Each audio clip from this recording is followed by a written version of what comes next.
Hey everyone, welcome back to the PAC-South podcast. We are officially at the end of bowl season. All the regular bowl games have been played. We only have the semifinals and the finals left for the FBS playoffs. Of course, the FCS playoffs just ended, and if you did not watch that, what an incredible game. Montana State just edges out Illinois State in an instant thriller, 35-34 in overtime in a game that Vanderbilt Stadium is used to seeing, in which another team takes over their stadium. Pat, what were your thoughts on that game? Yeah, that was a really great game. Super back and forth. Montana State got out to that fairly big, I guess you could say, lead. And then Illinois State had that crazy fourth quarter push to try and obviously force overtime or, um, maybe they were thinking they scored with what, like 5-ish minutes left in the game. Maybe they were thinking Yeah, they it could get was like us. 5-ish minutes. It was 28-28. Yeah. I missed how Montana State gave the ball away. Yeah. Next thing you know, there's like a minute left, and it's like, oh, Illinois There's a State's going to chance. take a Yeah. field goal and take the lead here. That's blocked. Montana State, I think, had like 3 fumble snaps the entire game. So then they lose their chance to win in regulation. We go to overtime. Illinois State scores, does not convert. Montana State scores on 4th and 10 to the taco, and then obviously extra point, and they win the ball game. Their first national championship since 1984, in a year of kind of like group of five Hmm. conspiracies, you could say. 1984 being the last time a non-power team won in BYU. So kind of justice from a full Division One level. Montana State being very close recently, and this kind of being the year. So very fun for the Bobcats, very well deserved. And if everything files in correctly, we could have a week one matchup of 2 national championships from this past year. That is, if Oregon is able to get it Yeah, done this that's right. season. They beat the Bobcats in week one, I believe 59-13. Hmm. Obviously, before the Bobcats got it going, 2 different divisions, you see the different skill levels there. Um, is that a quiet showing of how good the Ducks are from last year to this year, seeing what they did to the Bobcats? Yeah, I mean, I think it feels like if you're an Oregon fan, there's kind of that growth in the mindset that, all right, we're not just going to roll over an FCS team because they're an FCS team and we're Oregon. That they kind of came out of the gates trying to prove something, trying to prove that they were different this year. They kind of had that killer instinct, I guess you could say. And it definitely shows in the reflection of not just how they played that game, but obviously the box score as well. Um, I don't know. I think Oregon's an interesting story. I know we're going to get there in a little bit, but they're kind of pushing back on those narratives that had been written about them as a program, had been written about Dan Lanning as a coach through their performances in the playoff to this point. Yeah. Obviously, a big narrative from last year and this year is the teams with the bye week, the first 4 seeds in the playoff. Last year going 0-4, this year 1-3. Oregon last year being one of those 4 teams. Indiana is able to break the streak, and they do so emphatically. Oh yeah, Everyone else, though, Georgia could have gotten it done. Everyone else, though, did not look good in their games. 6 of those bye week teams were blown out in it. Does this kind of guarantee that we're going to the 16 team format? Like everyone seems to come off of that bye week pretty badly, except for Indiana. yeah. I think there's going to be a heavy push regardless from we'll say like TV markets, TV execs, and maybe like some of the smaller power conferences for this 16 team format because it gives those smaller teams or smaller conferences, not Big Ten or SEC, a better opportunity to get more representation, and it's not the Big 12 pinning all of its hopes on Texas Tech, which unfortunately for them didn't work out, or the ACC pinning all of its hopes on Miami. right? Especially with the fact that we have Notre Dame guaranteed a spot as long as they're ranked within the top 12 moving forward. I think there's going to be more and more voices calling out for an expansion of the playoff to obviously generate more revenue, but B, also give some of these other conferences more of a chance, more of a shot, right? Because even though there's that whole narrative about James Madison and Tulane not belonging this year, you can expand to 16, keep the group of 5 possibly getting 2 spots in that, and then not, as detractors might say, hurt the, we'll say, competitive integrity of the playoff, right? And you're not going to see, I'll say, as many complaints or gripes from fan bases and from coaches, although I'm sure whatever team finishes 17 or 18 is going to have choice words for the committee. Yeah. There has been talk of going all the way to 24. Would you agree that that's too far at that point? Yeah. I think, I don't know. In a way, I feel like we're already too far. And I feel like we've already opened Pandora's box by expanding the playoff from 4 to 12. And obviously, there's no way to just shut the lid and go back to, let's say, a BCS system, go back to the 14 playoff, something like that. But I feel like if you keep expanding and expanding and expanding, you're bringing player safety into question at that point. And B, you're kind of diluting the product and you're diluting the regular season a little bit, right? Because if a team that loses 4 regular season games can make the playoff and get hot, what's the point of playing those games? So I feel like anything after this 12, in my opinion, is too much, but I wouldn't be surprised to see a shift to 16 relatively soon. Okay.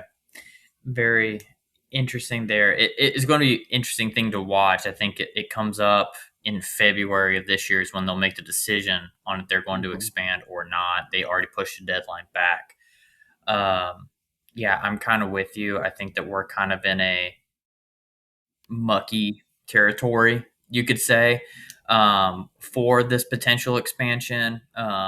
The fact that they expanded so quickly from 4 to 12, I think that 4 to 8 or 4 to 10 would have been better to initially see. I'm not opposed to getting larger to see more games, see more football. Obviously, March Madness is a massive success, and with that playoff system, you have about 20% of the teams of Division One that are able to get into that tournament. Of course, basketball is a very different sport than football, so the percentage shouldn't necessarily line up. And I think that we're kind of at the point where this is as close as it can get for competitiveness sake. But I don't think it should only be the top 12 teams, because part of what makes March Madness so great is every single one of the conference tournament champions get in. So if, say, Vermont has a great end of the season, they win their tournament and they get in, they're hot. Next thing you know, they win 2 games, they're in the Sweet 16. That's a Cinderella team. That's a great story. If we only do these 12 teams, even if a James Madison goes 12-1, they're still not getting in based on the current ranking format for college football. So Group of 5 still needs to be able to have their chance, but I don't think you need to expand it to the point that every single conference champion gets in, because as good as Western Michigan was throughout courses of the season, they didn't deserve to be in a playoff spot. Similar to Kennesaw State, they were a great team. I think for them, if they were to have gotten into a playoff spot, it would have been very ugly, as good of a story as they were. So select teams of the Group of 5 should have their chance each and every season, but it shouldn't be guaranteed in the current model. If you blow it up to 48 teams, sure, but I think college football has bigger issues at that point if they were to do that. Yeah. So we'll see what they come up with in February. Hopefully we kind of keep it. I think that they should keep it at the 12 team to see 1 or 2 more seasons of what we actually have and what we're looking at.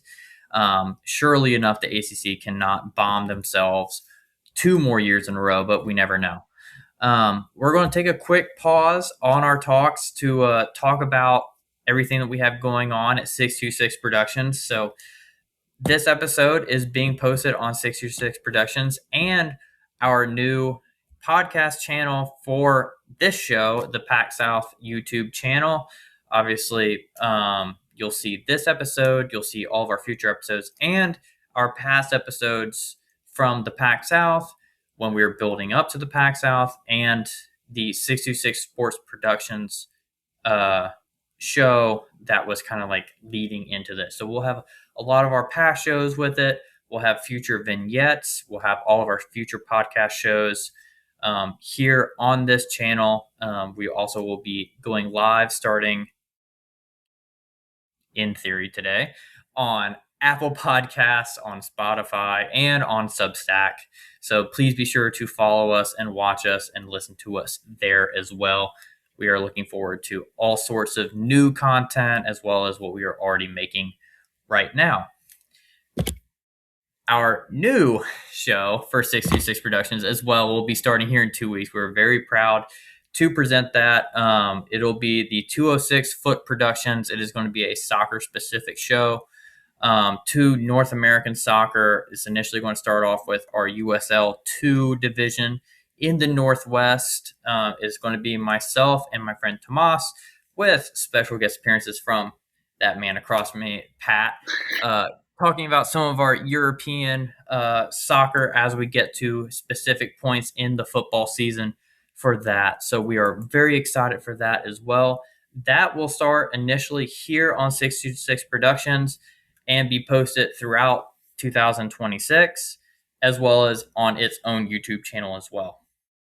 As for PacSouth content on 626 Productions, that will continue for another 2 weeks for new postings, and all content will be available until April 1st. Starting April 1st, it will all be only on the PacSouth YouTube channel. Of course, any new or special content for PacSouth will be posted only to that channel as well. So please be sure to subscribe to that channel and the new 206 Foot Productions channel as well. We are very much looking forward to all the new things in 2026. Okay, now that that is out of the way, we also have a very fun thing to introduce to the PAC-South podcast, and that's the PAC-South Conference. So each and every season, we will have this new conference where certain teams will be, I guess, highlighted, you could say. We have permanent members to this conference and temporary members to this conference. Temporary members are typically only 1 year. However, they can get renewed or earn their chance to continue playing. So obviously with the football season coming to an end, we will talk about our football season. Our conference was very much a part of kind of what teams mean the most to us so far. So if you haven't noticed before, obviously we've had Notre Dame stuff. You look over Pat's right shoulder, we have Florida stuff, South Carolina stuff currently being worn, UCF stuff worn in the past. So we will go over our current teams list. Our permanent members for 2026, and forward, are the South Carolina Gamecocks, UCF Knights, Notre Dame Fighting Irish, the Oregon State Beavers, New Mexico Lobos, and Central Michigan Chippewas. Our current temporary teams are the Charlotte 49ers, 76ers, 49ers. 49ers. They're a great program. Duke Blue Devils, Washington Huskies, Iowa State Cyclones, Florida Gators, and the Florida State Seminoles. So we kind of took a basketball approach to our standings for football. Obviously, without following it throughout the season, it's in a way a lot to kind of take in at first. And I've kind of briefly discussed with you how the standings Mm-hmm. finished up. But hearing that list, who is kind of like your top three teams of the Pac-South going in? I would say for basketball, um, I don't know. The third team, I feel like, is kind of a flex almost, or like a tweener. I think the top two are pretty clear. Iowa State, who has an argument as one of the best teams in the country, and obviously Duke is Duke. Those two are going to be right there all season long. They're both currently ranked in the top five. Duke picking up a big gutsy win last night against Louisville. Iowa State still undefeated. So those two are going to be there, I feel like, pretty much most of the year. And then I feel like that third spot, I don't know. I feel like it's going to definitely rotate a little bit. But I feel like I'll say the two. Mm, Let me go three. The three teams that I feel like can kind of flex into that or out of that, there's an argument for each of them, are Florida, right? There's obviously talent on that Florida roster. They beat a pretty good Georgia team yesterday, pretty convincingly. But then there's moments where it just seems like it's not really meshing and not really clicking. Rough showing in Missouri the other night, leading them to open the SEC season or play with a loss.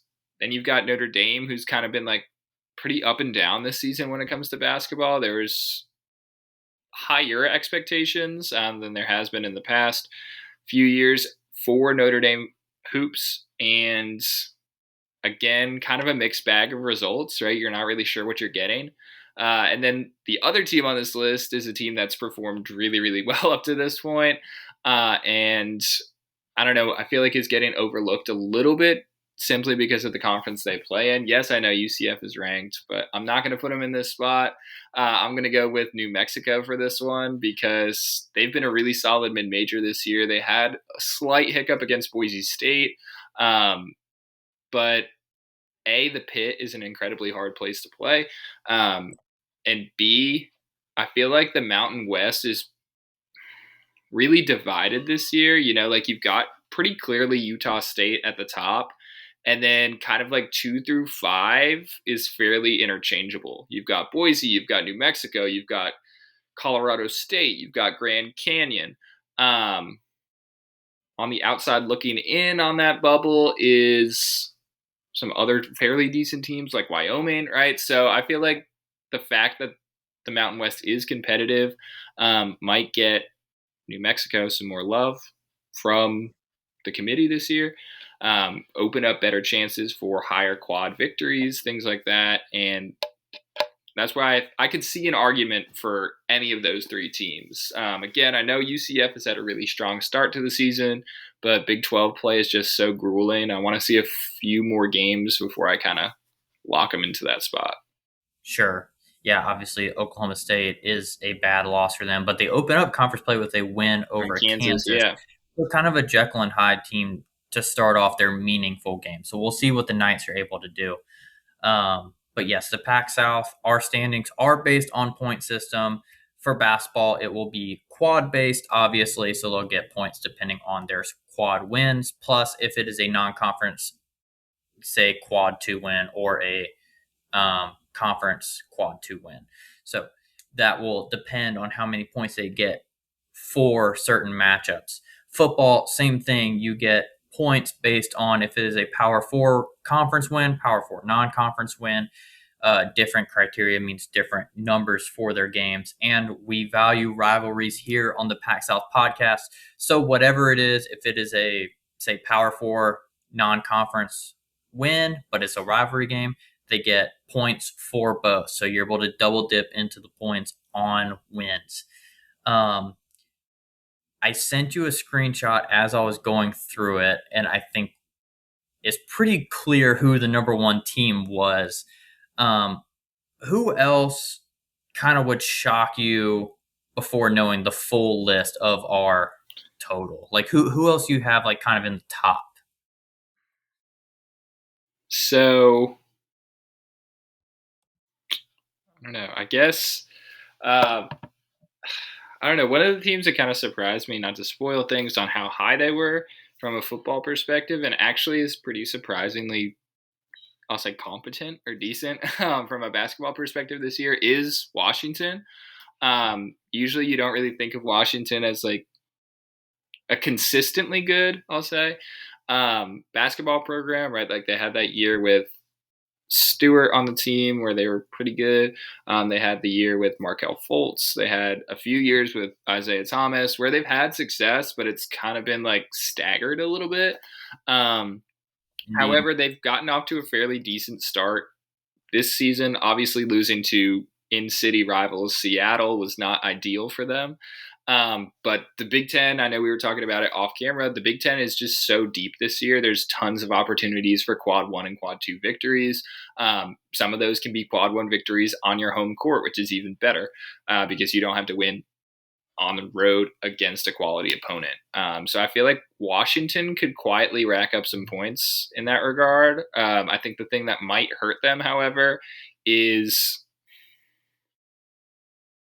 I don't know how many points we're doing for it, but tournament bid. I'm not sure if Washington's a tournament team. However, they're kind of like one of those squads where I feel like you don't want to play them all the time, and they can get some what we might consider shocking wins. Yeah, I mean, they've already gotten a shocking win over Michigan on the road, Mm-hmm. kind of to start off conference play. I mean, if they get 3 or 4 of those, is that enough for them to say make the tournament at like a 500 team? If you get like wins over, say, a Michigan again, because they will be playing them at home here in about a week and a half. You get a win over a Sparta, you get a win over an Illinois. Is that enough to get in? It's like a 500 team. I don't know. I feel like what the committee's kind of like, I guess you could say, shown us a little bit is they're willing to expand for like these programs that are kind of on the fringe in like the SEC, the lesser extent ACC, but Big 12, Big 10. But then there's a lot of pushback when you put in a team that's like, let's say 18-16 and a Big 10 squad over, I don't know, maybe like say like a hypothetical Miami, Ohio, right? They're off to a perfect start so far in this basketball season, but let's say Akron wins the MAC tournament, right? If you put in a mid-level Washington over Miami, Ohio, despite those wins and despite obviously the conference disparity, there's going to be some pushback from some people in the basketball circles. So I feel like it's like one of those tough things, but if you win enough games in the Big Ten, you're pretty much guaranteed a spot in the dance. So I think if Washington can, like you say, pull off some of those upset wins, like beating a Michigan State, like beating an Illinois, like beating Michigan, that can only help their circumstances and help their case. Yeah. And then from a football perspective, I don't know. I feel like Central Michigan sneakily put up some points this year because like they were right on the fringe of making the MAC championship. Obviously, losing to Western Michigan loses them some points in that potential like rivalry Yeah. boost, I guess you could say. But the Chippewas sneaky had a pretty solid season this year, and it seems like they're committed to running that back. Gave their coach an extension. Seems like they're trying to put some money or as much money as a MAC team can into getting quality guys in that program and staying in that program. So I feel like the Chippewas might have been like a sneaky higher than expected performer for me. Okay. Yeah, Chippewas had a very good year. I think outside of their bowl game, I mean, even going into their bowl game, I kind of had a feeling the Northwestern game would be a good game. I figured the Wildcats would win that. Had no idea that was going to be a blowout the way that it was. So obviously disappointing for the Chippewas to end their season like that. Um, as it comes to points, everyone is ranked from top to bottom on points alone. It is strictly from our system. Um, we did not even factor in our rankings for it this season, so that could change in years to come. But it's just strictly group of 5 wins, conference, non-conference, rivalry, winning records, bowl games, etc. So we don't necessarily know what good and bad is in these seasons, except we do know what the worst is. And that unfortunately does belong to Charlotte, who is only able to register 1 point, and that is from their FCS win. No other wins for the 49ers this year. They are the bottom of our table. Going up from Charlotte, we have Oregon State, South Carolina, Florida State, UCF, Florida, Central Michigan, then above, all of our Florida teams. So that's pretty notable for the Chippewas. From Central Michigan with 48 points, you have New Mexico at 57. Iowa State losing Matt Campbell, a disappointment of a season by many regards for them. They finished with 59 points, just behind Notre Dame at 60 points. We'll get to them in a moment. Washington at 65, and then the 2025-26 conference champions, the Duke Blue Devils. They win the ACC. Bowl City represented big time for us in our football conference. Obviously, winning a bowl game the way they did, winning their conference championship, and then having notable Power Four conference wins in the ACC as they went, really drove them. They ended with a pretty notable, was it 114 points in Pretty big perspective. gap too. Washington, and what you could call a disappointing season for them as well, with how it ended at 65.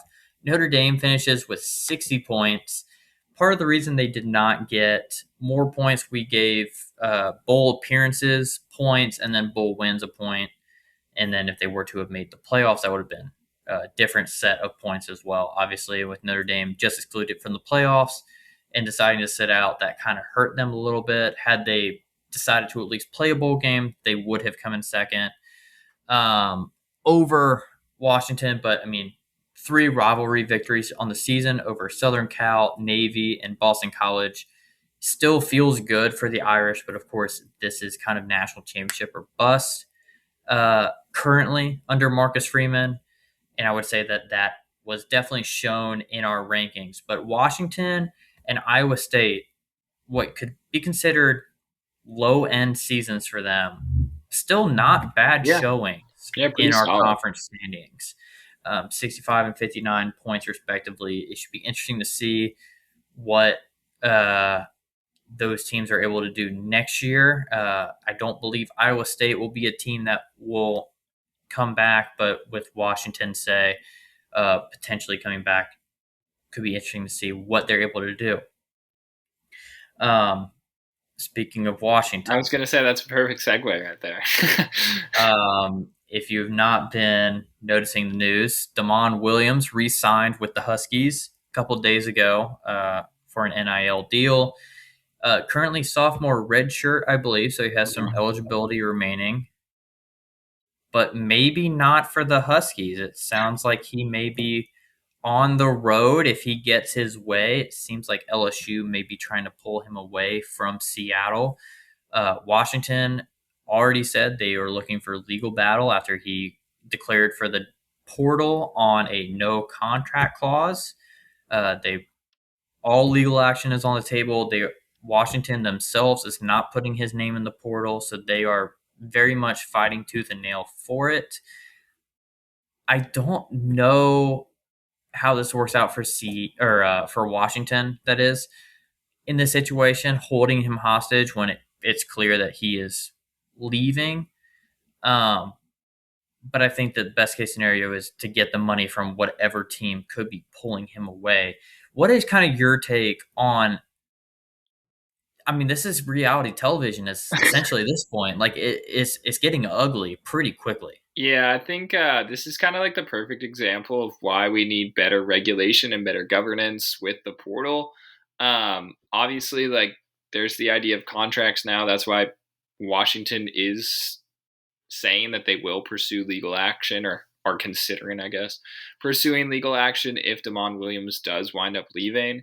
But I feel like this is a huge precedent setting occasion, right? Like if the NCAA allows Damon Williams to break this contract, transfer, um, this is going to change the way NIL really works and operates, because now, yeah, you might have agreed to this deal with so and so school, but 2 days later, LSU or Texas or Michigan, right? Any of these bigger schools loses their quarterback or loses their D lineman or loses their corner to either an unexpected transfer, the draft, whatever it might be. And now they're going to come calling to you, and you don't have to stay at your school, right? So, I don't know. I feel like if this is allowed to happen, then we are truly entering like the Wild West portion of the portal era. And, like the whole idea of certain times recruits can talk to schools and blah, blah, blah. Like we already can tell that's a joke because these guys are entering the portal with do not contact tags. So, how do you already know where you want to play and what opportunities are out there for you before you're technically entering your name to transfer at all? So I really feel like the NCAA has to take some sort of stance here in terms of regulating transfers, in terms of regulating um, how schools operate and can operate, right? Like in the NFL, for example, if you try to contact a coach or a player outside of the designated times for negotiation, you forfeit a draft pick or you forfeit X amount of money, right? Could we see, I don't know, obviously there's no drafts in college football, but maybe you lose some scholarships, or maybe what really hurts more than that is you lose some of the revenue sharing from your conference for violations. Is that what the NCAA is going to do? Probably not. I feel like they're going to just kind of keep this rolling until either they really have to step in or some other governing body decides to step in. But this is really like a trajectory altering decision if he is allowed to leave and transfer to, I know the buzz is LSU, so we'll hypothetically say LSU. I mentioned LSU because of all the rumors around that. Obviously, Sam Levitt was the one who actually Yeah. had the visit.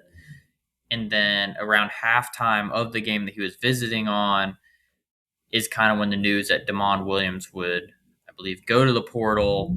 And then it was very quickly reported afterward that LSU was kind of tagged to Damon Williams and he was not going to be uh, he had the no contact clause in the portal. So very interesting there. I mean, I think the biggest note, obviously this is the biggest story, but biggest note of the portal so far is Sam Levitt still not having a home, or like despite him going into the portal so early. He was kind of the biggest name and the earliest name to kind of go into the portal this season. Yeah. Still not having a home, despite there being in theory, plenty of opportunities. LSU having a new coach. You have Penn State before Rocco Beck did decide to join Matt Campbell again. Virginia Tech with James Franklin looking for a new coach. Or looking for a new quarterback under their new coach. So there were a lot of opportunities for Sam Levitt to have found a home by now. And here we are. I think that he's been officially declared for about two months or so. Yeah. Um, and it seems like we're just as far away as to begin with. And he's one of the best available in the portal. So this is Yeah. very interesting to see if these kind of like early portal entries are hindering. Because even someone like DJ Lagway, who was planning to stay at Florida before John Summerall came in, did not have good meetings with him, and then has decided to go to the portal after said meetings. It sounds like he's very close to either Florida State or I believe it was Georgia Tech. I think so. Yeah. Was the other team that was of interest. And what's that been? 2 weeks? So 2 weeks, 2 months, DJ Lagway closer. I don't think almost anyone in the country would say DJ Lagway is a better quarterback than Sam Levitt when you factor in all capabilities. But yet he's the one that's closer to signing with the power program, historically good or good now. So very interesting to see that trend. Are there any other final portal thoughts as we're starting to get a lot of commitments coming in now, but still there's plenty to still be had. Yeah. I don't know. I feel like one of the more under the radar because of the disappointing season, I guess you could say. Portal things to watch is going to be South Carolina and their offensive line. They did get 2 O-line commits the other day, but they lost 7 guys to the portal. So even just from the perspective of like having enough depth, if guys are going down and getting injured, that'll be something interesting to watch as Shane Beamer tries to kind of like build back up the program after a definitely disappointing and regression filled 2025. I think it'll also be interesting.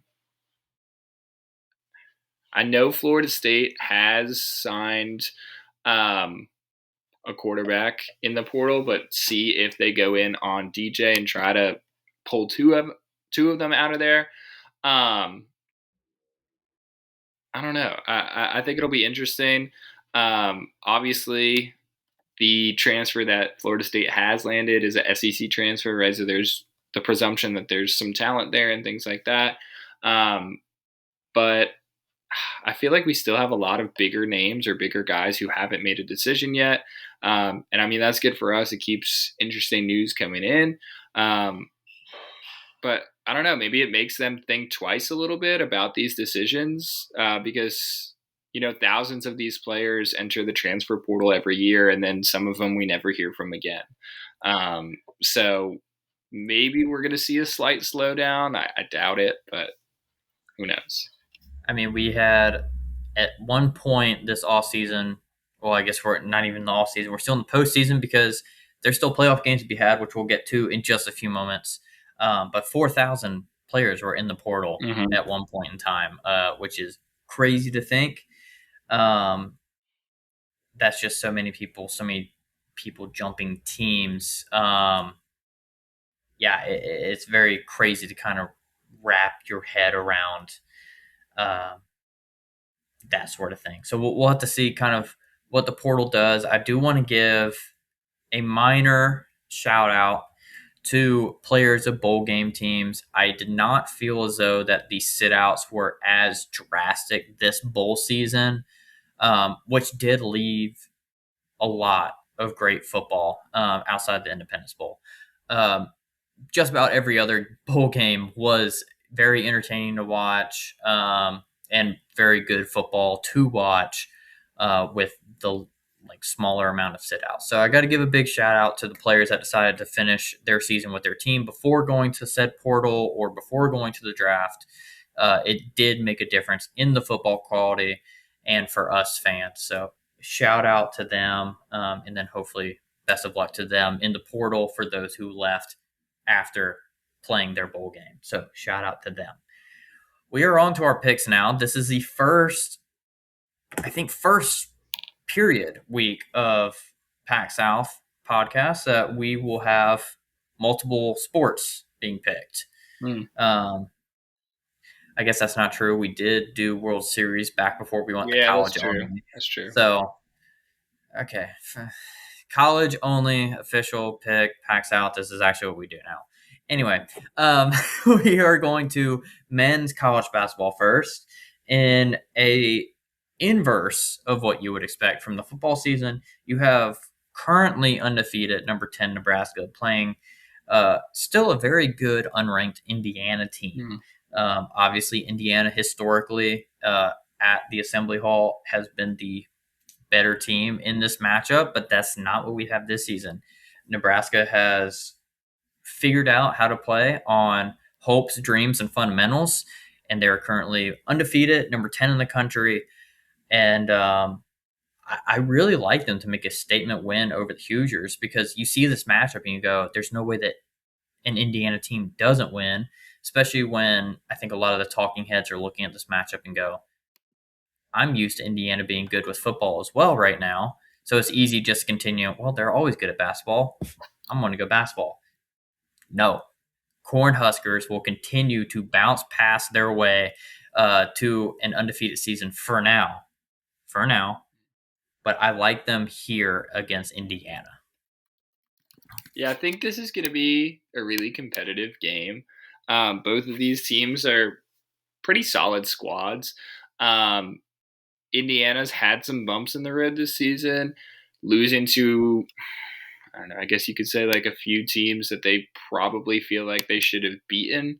Obviously, they already have one conference loss, but they kind of let a game against Kentucky, I believe it was at Rupp, get away from them a little bit. Right? They were kind of in that for most of that game. And then they obviously opened up Big Ten play, losing to Minnesota. So I feel like, I don't know, they're motivated to get one of these wins, but I think Nebraska is a different team this year. I think they're overall stronger than they have been in the past. Obviously, you mentioned not a traditionally strong basketball school, um, but they kind of won some people's hearts the past few years with the energy that they've played with. So I don't know. I like the Huskers here, but I do think this is going to be a close game, especially because these teams aren't super, super far apart. When you look at like advanced metrics like Ken Palm, net rankings, things like that, they're like relatively close. Net, there's a bigger gap, but Okay. So both going Huskers there. Other matchup, we have Illinois versus Iowa, 16 versus 19 in men's basketball as well. I think that this ranking really does not do this matchup justice. I think Iowa's pretty on par there at 19, but Illinois at 16. They've had some brutal matchups that they've had to play. One of their losses being to a team that we just discussed in Nebraska, but they also have wins against Ohio State, 13 Tennessee, not to mention a massive win over rival Missouri at a neutral site, which I was in attendance for. That game was ugly, ugly. It was never close. That was the biggest uh, margin of victory in that. Like, I think it's history. wow. Um, and I think it was, what do we have here? 43 points. 43 points was the margin of victory for the Illini over Missouri, who is traditionally a not bad basketball program. So large margin of victory. They held them to the fewest points since the end of World War II. Wow. So not only can this team score a lot, they can also play defense when they need to. So I like the Illini. I mean, I didn't give the Hawkeyes kind of any credit there, but I don't know how I can really follow that up with anything more than like just how good Illinois has been this year. Yeah. Following last year, they were a great team and had a disappointing tournament. Turned around this season is like, I don't know. Like, we'll have to see what they get with the portal guys. They got a couple guys from Europe, and they are elevating this team further than what it was last year. So I like the Illini to get another good win. I'm going to get a little bold here. I think Iowa's going to win this game. Iowa's a scrappy team. They came into this season with not a whole lot of people really like paying attention to them or reading much into them as a squad. They played a great game against Iowa State, had a chance to win that game. Unfortunately for them, let it get away from them. But this is year one for Ben McCollum. He's a great young coach. I think he is kind of what Iowa basketball needed a little bit, in the sense that obviously Fran McCaffrey, did a fantastic job there. However, he was getting a little bit older. And McCollum has sort of proven at various stops. I forget what Division II program he was at, but he had tremendous success there when he was the coach of Drake, guiding them to an NCAA tournament appearance. I just really like him as a basketball coach. I like the energy that he's brought into this Iowa program. And Iowa just lost up at the barn last night to Minnesota. Shout out Minnesota. They're on a great run right now. So I think that lights a little bit of a fire under them. They don't want to lose two Big Ten games in a row, especially as a team that is now in the top 25, that now has decent tournament expectations. You don't want to let the season get away from you. So I like Iowa to upset. I know they're super close in rankings, but upset Illinois this weekend. Okay. First differ of the week there. Our final men's basketball pick of the week. We have unranked West Virginia playing number 7 Houston. I believe this is a Monday night game or a Super Tuesday game, one of the two. It is definitely a weeknight. Try to differentiate our games the best I could there. But yeah, this is, I think, a surprising matchup for the Cougars. I think this is something that they should not sleep on. This West Virginia team has proven that they can do what they need to do in the games that they're expected to do so. Their losses coming against teams like Clemson by 3. They have a loss to Xavier. I believe it's a 1 point loss. Yes, 1 point loss to Ohio State. That is in double overtime. And then a loss to Wake Forest. That unfortunately was 9 point loss. So the games that they maybe aren't expected to lose or aren't expected to win, they're not able to finish or win.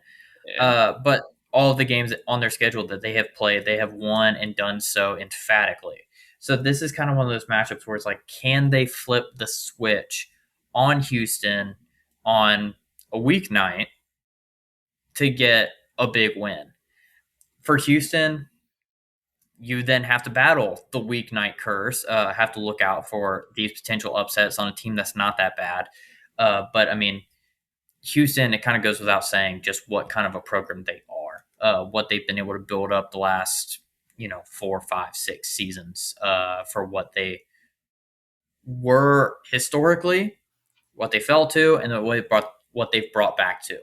And I think this is an important game to make sure that you don't fall asleep at, to continue to show that you are Houston. This is what you are. So I like the Cougars to get a win. I think this is going to be a competitive game and a shocking game, but it's one of those games that the Cougars just need to survive, and they will. Yeah, I agree with you with your pick. I definitely think Houston's going to win this game. I don't agree with you, however, on the, we'll say, proximity of the game. I think Houston wins pretty comfortably. I'm not really sold on West Virginia this year. You mentioned they have played some close games against some pretty solid teams. Obviously, Clemson's a quad one opponent. Ohio State's a quad one opponent. But they haven't beaten a quad 1 or 2 team all year, right? They are 0-3, I want to say, because I know they got blown out by Iowa State. Yeah, I think they're 0-3 in quad 1. I believe 0-1, maybe 0-2. No, because Xavier's definitely quad 3. Yeah, 0-1 against quad 2 teams. They've been winning against, the weaker opponents that they've played, minus Xavier. However, I'm just really not convinced that they are in a position to, let's say, like, succeed. Obviously, it's a bit of a transition year for them. They didn't expect their coach to bail on them right after the tournament last year and go to Indiana a year after hiring him. However, Yes. sometimes that's just how things work out. So I don't think expectations are super high in Morgantown. I would love to see them get back to being the quality of program they were in sort of those earlier Big 12 days, late Big East days, or most of the Big East, really. But I don't think this one's going to be particularly close, and I think Houston kind of just rolls through them. Okay.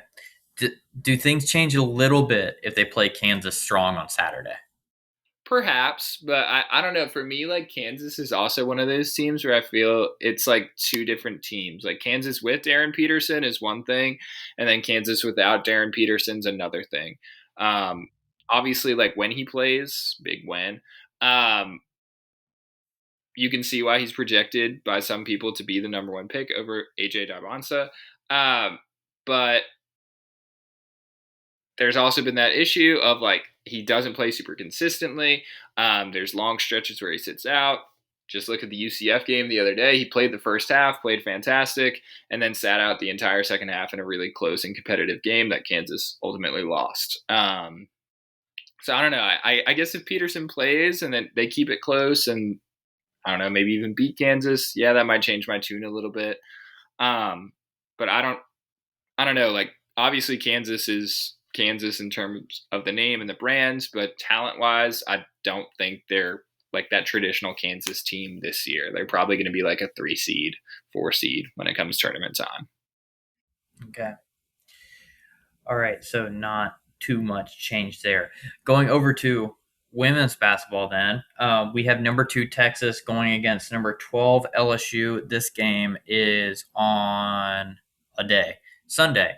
This one is on Sunday for the weekend matchup in a We Back Pat game. Obviously, Pat Summit for the SEC, former Tennessee Volunteer women's basketball coach and legend. Um, Really interesting matchup here. Texas undefeated, has some marquee wins, only behind UConn, who is obviously UConn when it comes to women's basketball.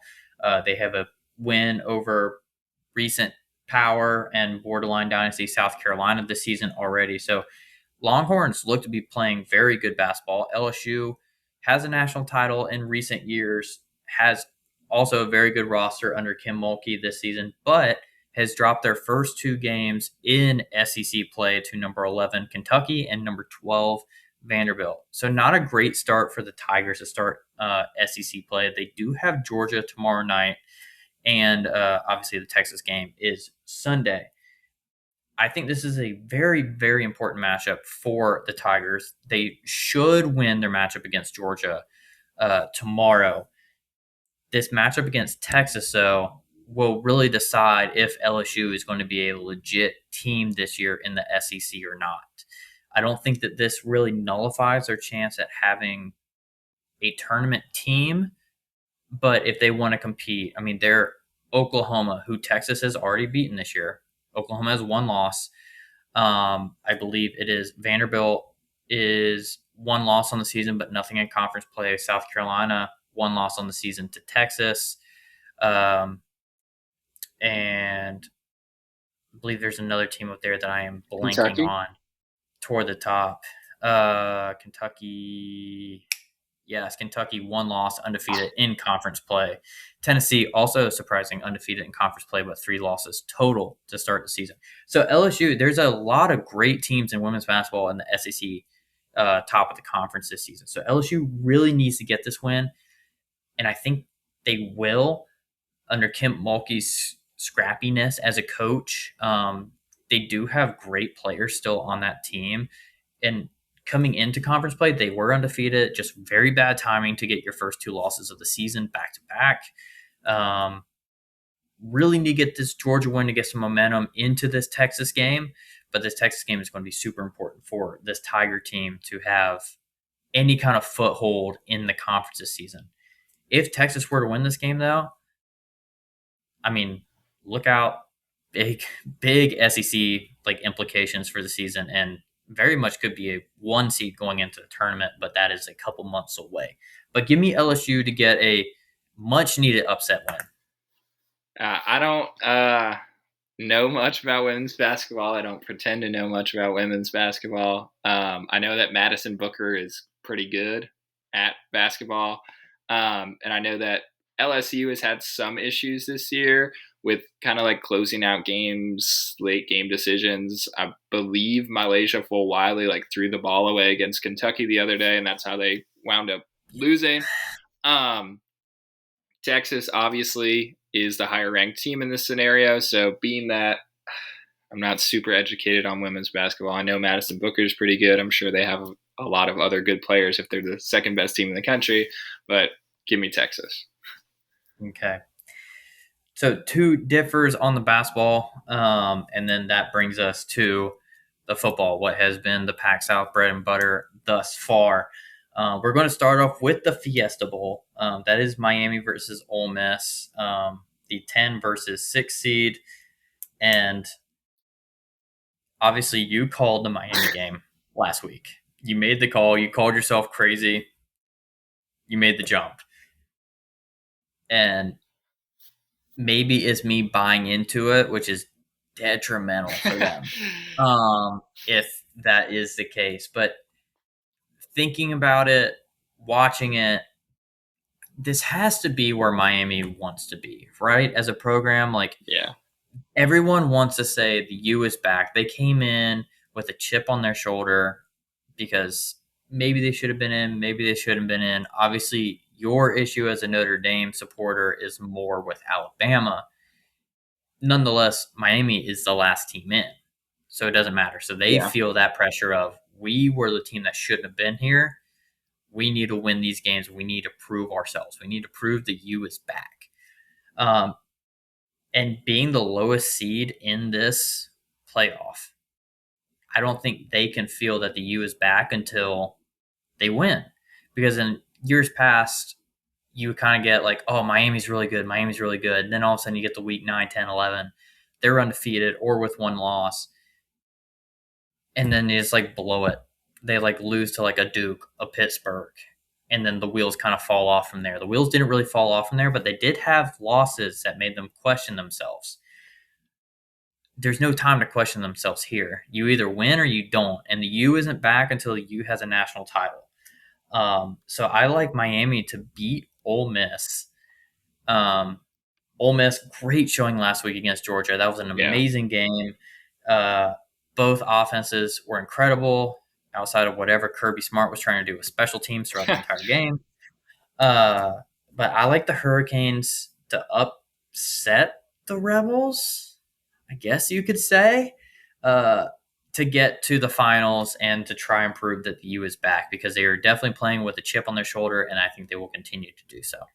Yeah. I think based on my pick last week, you can probably infer where I'm going with this. I've ridden Miami to this point in the playoff. Like you mentioned, as somebody who grew up a Notre Dame fan before going to South Carolina, and still roots for Notre Dame in like we'll say like maybe a slightly more casual way than I used to, but still pulls for them.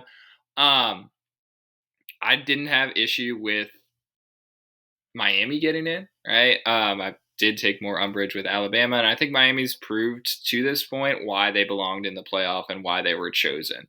And I would argue Alabama has proven why they did not belong in the playoff and why they potentially should not have been chosen, right? They beat a fairly up and down all season Oklahoma team and then just get absolutely boat raced by Indiana at the Rose Bowl. So, with that being said, I'm still back in the U here to get it done in Phoenix or Scottsdale, wherever they technically play this, and move on to the national championship.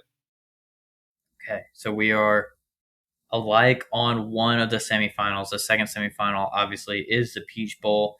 Number 5, Oregon against the only team to win a bye-week playoff game. That is Indiana. I've seen a lot of Kurt Sidnetti clips over the last week, and I have to say, I wish I saw them before the Rose Bowl. That would have made me feel even more confident, because that's a team that they kind of thrive on that. They thrive on, we're going to show up, we're going to do our thing, but like when we're locked in, we're locked in. It's not a, we need to continuously rep, we need to just work ourselves tirelessly. They practice for an hour and 35 to an hour and 45 minutes. That's their practice. They show up. It's 3 days a week like that. That's it. So when they're playing, it's meaningful. Every single snap, every single rep means that much more. So when they're in a game, same thing. Everything means that much more. It's not tireless reps, tireless game. Like, you don't need to continuously do what you're doing. Like, you know what you do, and when it's time to show up, you do it. I wish I knew that before. As it pertains to this matchup, this is psychological warfare from two football psychos. These two guys, if you haven't seen, are just going back and forth, quote for quote, as how good each team is. And I think that is super fun in this day of college football. Oregon, got to give them credit from what they did last year, undefeated, and then losing in the playoff game to then have 2 playoff wins this season, getting to this point. Big hats off to them. I think them running into this program that the Hoosiers have built is going to be the wall that stops the Ducks. I think that this team maybe even better than the team that they had last year that went undefeated for 13 games. But this Hoosier team is well coached. They're well disciplined. and they perform when they need to. So I like the Hoosiers to get it done against the Ducks in the Peach Bowl. So clearly, we don't talk about our picks beforehand, but I am actually going in the opposite direction. I'm going with Oregon in this one, and I've been pro Indiana pretty much all year, especially after they beat Oregon in Eugene fairly early into the season, kind of showing that this was a different Indiana team than last year, even though I still felt last year they deserved to be in the playoff. Regardless, I kind of I know it's coach speak, but buying in a little bit to what Kirk Cignetti's talking about when he says it's hard to beat a good team twice. I don't know. I feel like this Oregon team's grown since they lost to Indiana, and B, it's just, I don't know. It's one of those things where it's going to be such a fine margin that decides this game. I'm not sure if Dante Moore is going to make some of the same mistakes that he made that first time around. And I'm not sure if Fernando Mendoza is going to find the same success that he found the first time around. So even though Indiana's been an awesome story this year, and it's been amazing for us to watch as college football fans, I think the dream does not end in a national championship. And I think the Ducks get their revenge, get their get back here and go on to play Miami for the national title. All right. Lots of different picks this week. Peach Bowl should be very interesting to watch. I think that will definitely be the best of the two games. Yeah. But you never know with how these semifinal matchups have been in the past. These have been also some of the blowout games without group of 5 teams, believe it or not, for the haters on the big networks that say the group of 5 needs to be out. Final shot of the day for that. But we look forward to seeing our playoff matchups. We look forward to finally diving into basketball even further. We are very thankful for bowl season and the FCS National Championship. Again, a final thank you and congratulations to the Montana State Bobcats. For Pat, I am TJ. This has been the first PacSouth production on our own YouTube channel. We look forward to seeing you all again very soon.